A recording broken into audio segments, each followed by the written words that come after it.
So welcome to 3 at the Bench. We're talking about some of the victories we rode in our pilot.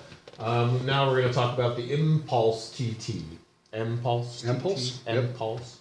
So, as you can see in the video, I think all of us were a little bit perplexed by this bike. It was like very weird. I think we all spent a couple little miles on it, not a whole lot. But I'll say this, the motor is there. That thing goes. When you turn the throttle, it's like instant right there. torque. Yeah, it's instant torque. So it's funny because as the dealership guy was telling us, he came up to me and he's like, okay, this has got like 300% the torque that you've ever had on a motorcycle. And you know, I mean, Elf is pretty torquey, so well, not right now, but she's normally pretty torquey, so I thought, well, okay, maybe not so much for me. But yeah, it still had a heck of a lot. It's different to be able to apply 10% of the power to the wheel that quick. There's no lag in it. There's no, like, the carburetors or the fuel injection. Nothing's working to get that going. It just goes. And it's a different type of riding. But I don't know. For me, the lack of noise, I think, and the lack of engine smells and stuff like that was just too much. I couldn't. I mean, I liked it. It was fun. Yeah. It was certainly novel to ride on. It was super fast. And the suspension, the handling, and all of that would be really good. But I worry about the battery life on them because I think that you would probably run out pretty quick on those things if you got playing on it. Because we weren't even playing that heavy, and it seemed like the battery took a hit. But I don't know. It looked like that battery wasn't going to last even a total of 2 hours. Now, I don't know how charged it was when we left. Or how beat up that battery is and how test-ridden that bike is. Because I did a little research on those batteries, and over time they degrade. So, I mean, it could be that they've test-ridden it. And I'm sure that the guys that test-ride it don't go out and ride it slow. You know, it's like, ooh, this thing has lots of torque. Let's play. It really does invite you to do that. It really wants to go fast. It really wants to go and well, play. the thing is it wants to go fast right now. Yeah. It's like the throttle is almost like a toggle.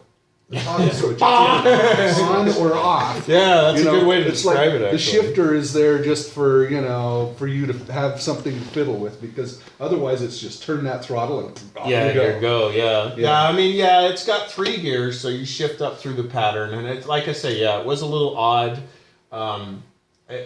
Getting used to it just in those first couple blocks was really kind of weird. I mean, that was where it was just like you'd hit it and you could still hear yourself think. I mean, there's a lot of times where you hear me on the camera, and I'm not recording my mic in my helmet in that video. It's all from the GoPro outside my helmet. So there's no noise, and that just drives me nuts. And then when we stopped and Wade said, "I can't hear you over your bike."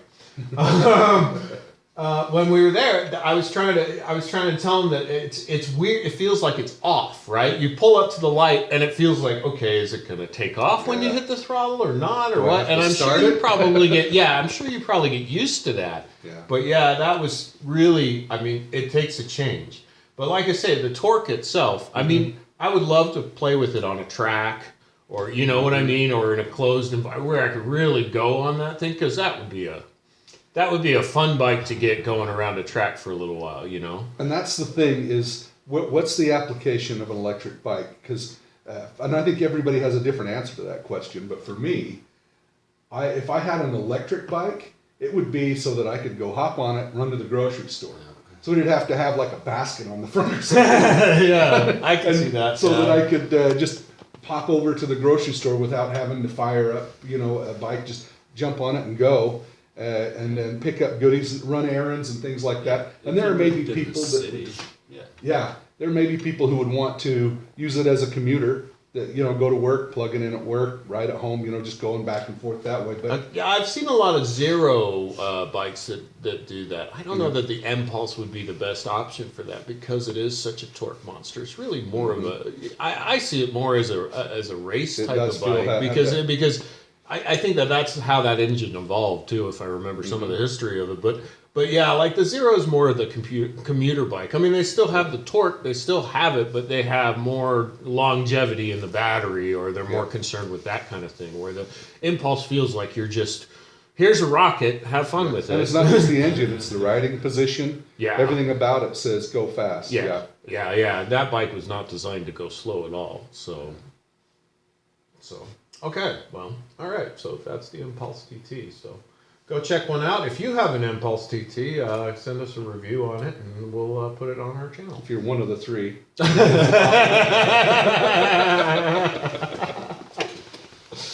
I would say sorry, Victory, but Yeah. anyway. All right. So moving on.